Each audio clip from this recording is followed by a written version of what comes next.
बिस्मिल्लाहिर्रहमानिर्रहीम।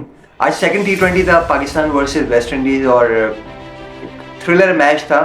Eventually West Indies match को जीत गया, लेकिन मैं मैच को ख़त्म होने से पहले सोच रहा था कि हमें एक्चुअली प्राउड फील करना चाहिए पाकिस्तानी कुछ बैट्समैन को लेकर, स्पेशली फ़खर जमान को। अगर उसकी बैटिंग को देखें तो स्पेशली उसके लिए तो हमें प्राउड फील करना चाहिए literally as a Pakistani. Salman Ali Agha के बारे में भी यही कहूँगा, हसन नवाज़ के बारे में भी यही कहूँगा, और ऐसा क्यों कह रहा हूँ ये मैं आपको बाद में बताऊँगा।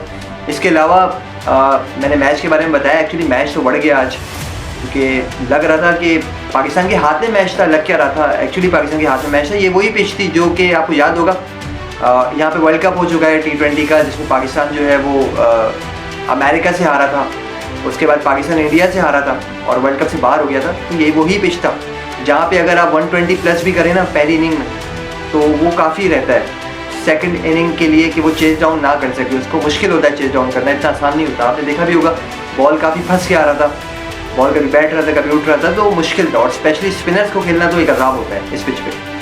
तो भाई मैच पे अगर मैं वापस आऊँ तो पाकिस्तान ने पहले बैटिंग किया और स्टार्टिंग में पाकिस्तान ने इसके बारे में काफ़ी सोचा, पिच के बारे में भी काफ़ी ज़्यादा बातचीत चल रही थी, और यही था कि स्लो डाउन थोड़ा खेलेंगे, थोड़ा टाइम लेंगे पिच पे, और ऐसा ही करने की कोशिश की। यहाँ पे आपको क्रॉस बैट शॉट खेलना एक तरह से आपकी मौत थी। वहाँ पे खेलना ही नहीं था आपको क्रॉस बैट शॉट ना।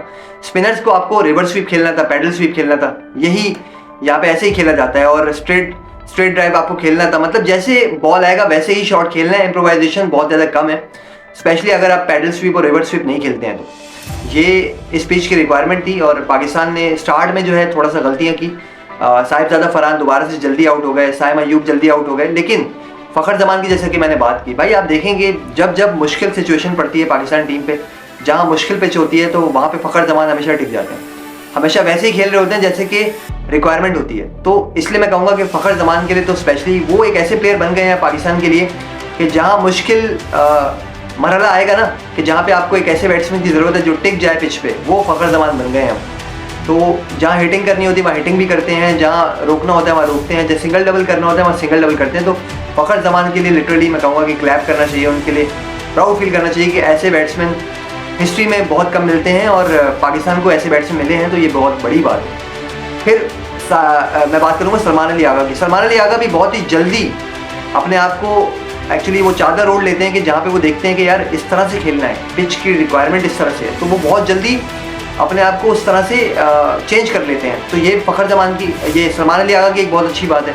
इसके लिए मैं कहूँगा कि अच्छे कैप्टन मिले हैं पाकिस्तान को, और एक अच्छे बैट्समैन हैं, टीम को अच्छे से लेके चल रहे हैं। और फिर हसन नवाज़, जिस तरह से उन्होंने हसन नवाज़ को खिलाया अपने साथ, उनको समझाया, बार बार उनको जाके बता रहे थे कि भाई ऐसे खेलना है, ऐसे खेलना है। तो हसन नवाज़ शुरू में स्टार्ट में ऐसे नहीं खेलते हैं जैसे कि उन्होंने आज खेला, और फिर बाद में जब उनको मौका मिला तो उन्होंने खूब छक्के भी लगाए। 4 छक्के हसन नवाज़ ने आज लगाए। टॉप स्कोरर पाकिस्तान की तरफ से वही थे, उन्होंने 40 रन बनाए, और उन्होंने जो गेंदें ली वो बहुत ही कम गेंदें ली हसन नवाज़ ने।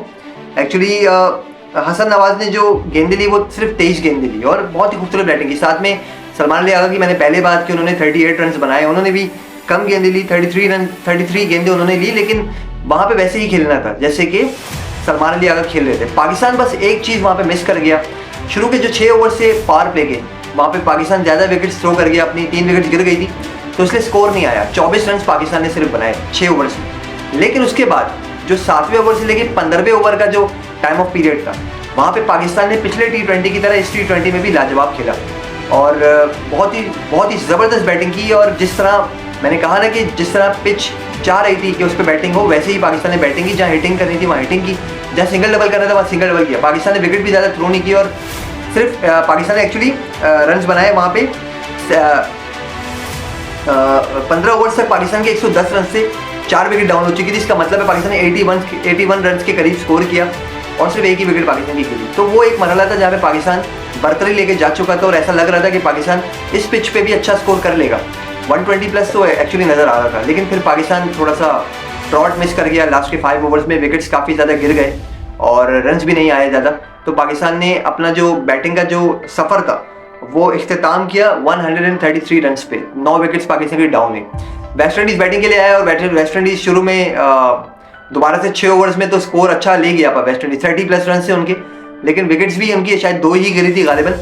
और ऐसा लग रहा था कि वेस्ट इंडीज बर्तरी लेके जा रहा है। लेकिन फिर वही बात, स्पिनर्स आए और स्पिनर्स, जैसे कि स्पिनर्स ने पहले मैच में वेस्ट इंडीज को पकड़ के रखा था, ऐसे ही दूसरे मैच में भी वेस्ट इंडीज की जान नहीं छोड़ी।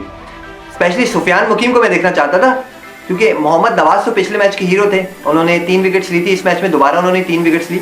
इस बार तो पावर प्ले में भी आके मोहम्मद नवाज ने बहुत खूबसूरत बॉलिंग की और टोटल 4 ओवर्स में मोहम्मद नवाज ने सिर्फ और सिर्फ 14 रन दिए और 3 विकेट्स दी। बहुत ही उम्दा उनकी तरफ से। दूसरा सुफियान मुकीम, उन्होंने भी बहुत ही ज़बरदस्त बॉलिंग का मुजाहरा किया, जबकि पहले ओवर में 7 रन आ गए थे उनके। लेकिन फिर उन्होंने कमबैक किया और कमबैक करने के बाद सिर्फ 19 रन दिए और 1 विकेट ली। और साथ में साइम अय्यूब, जिन्होंने पिछले मैच में भी अच्छी बॉलिंग की थी, इस मैच में भी उन्होंने 2 विकेट्स ले गए, वो 20 रन देके 4 ओवर में।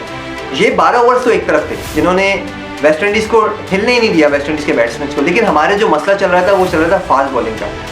फास्ट बॉलिंग में हमें हसन अली पे बड़ा एतमाद था, लेकिन हसन अली जो हैं वो ऐसी जो मसले हैं उनके एंड से पहले भी आ चुके हैं। जहाँ क्रूशियल मोमेंट्स आते हैं, जहाँ प्रेशर की सिचुएशन आती है, हसन अली थोड़े हड़बड़ा जाते हैं, हसन अली थोड़े बोखला जाते हैं। पहले भी आपने देखा होगा कि वो जब क्रूशियल मोमेंट्स होते हैं हसन अली कोई कैच ड्रॉप कर देते हैं। जब बॉलिंग पे आते हैं जहाँ पे सिर्फ 6 रन देने होते हैं, वहाँ पे हसन अली 10 से ऊपर दे देते हैं। तो आज भी हसन अली ने ऐसा ही किया। उनके 4 ओवर्स में बहुत ही ज़्यादा रन आ गए, 48 रन। इतना तो कोई वेस्ट इंडीज़ का बॉलर भी नहीं पिटा जितना हसन अली आज पिट गए। और उन्होंने फिर लास्ट ओवर में शाहीन शाह अफरीदी को कुछ दिया ही नहीं खास, सिर्फ और सिर्फ 8 रन चाहिए थे। शाहीन शाह अफरीदी ने अपने एंड से पूरी कोशिश की, लेकिन लास्ट बॉल पे फिर वो चौका खा गए और ऐसे मैच जो है वो वेस्ट इंडीज़ जीत गया। जैसन होल्डर के बारे में कहूँगा कि भाई उनको मुझे लग रहा है कि वेस्ट कर रही है वेस्ट इंडीज़, बहुत नीचे खिला रही है। 7वें 8वें नंबर पे वो बैटिंग करने आते हैं, बॉलिंग में वो आपको इतना उम्दा करके देते हैं। पिछले मैच में भी उन्होंने बहुत ज़बरदस्त बॉलिंग की थी, इस मैच में भी उन्होंने 4 विकेट्स ले गए। वो टॉप विकेट टेकर थे पाकिस्तान वेस्ट इंडीज़ की तरफ से, और वो टॉप विकेट टेकर बन गए हैं वेस्ट इंडीज़ की तरफ से T20 इंटरनेशनल्स में। बैटिंग में भी पिछले मैच में भी उन्होंने 30 रन किए थे 12 बॉलों पे, और इस मैच में मैच विनिंग नॉक थी उनकी, वेस्ट इंडीज़ को वो मैच जितवा गए एक एंड से। तो जैसन होल्डर के साथ बस यही कहूँगा कि ज्यादती हो रही है भाई, उनको थोड़ा ऊपर खिलाना चाहिए, उनके बारे में सोचना चाहिए। और पाकिस्तान के लिए कहूँगा कि फास्ट बॉलिंग को सोचना पड़ेगा पाकिस्तान को, क्योंकि फास्ट बॉलर्स मैं कहता हूँ कि वो जो दौर था हमारा, जो फास्ट बॉलर्स का एरा था, स्पेशली जब मोहम्मद आसिफ, मोहम्मद आमिर और उमर गुल का जो औरा था ना, वो ख़त्म हो गया। उसके बाद से फास्ट बॉलर उस तरह के आए नहीं कि जो लंबे अरसे तक चल सकें और पाकिस्तान को इस तरह की मैचेस में फतवा दिला सकें। यहाँ पे हम बहुत ही ज़्यादा मार खा रहे हैं, क्योंकि मैं आपको एक और बात बताऊँ ना कि पाकिस्तान मैच हारा कहाँ है आज। तो मैच पाकिस्तान हारा है एक्चुअली 15 ओवर्स के बाद, क्योंकि 15 ओवर्स के बाद पाकिस्तान का अगर बैटिंग को देखें तो 15 ओवर्स के बाद सिर्फ पाकिस्तान ने 5 ओवर्स में देखें तो 5 ओवर में सिर्फ 23 रन बनाए पाकिस्तान ने, और 5 विकेट्स पाकिस्तान की लास्ट के 5 ओवर की मैं बात कर रहा हूँ। और वहीं पे वेस्ट इंडीज़ ने लास्ट के 5 ओवर में 56 रन बनाए और उनकी जस्ट 3 विकेट्स गिरी। तो यहाँ पे लास्ट के जो 5 ओवर थे वो मैच ले गया वेस्ट इंडीज़। वहाँ पे पाकिस्तान ने बहुत ही बुरी बैटिंग की और पाकिस्तान ने बहुत ही बुरी बॉलिंग की।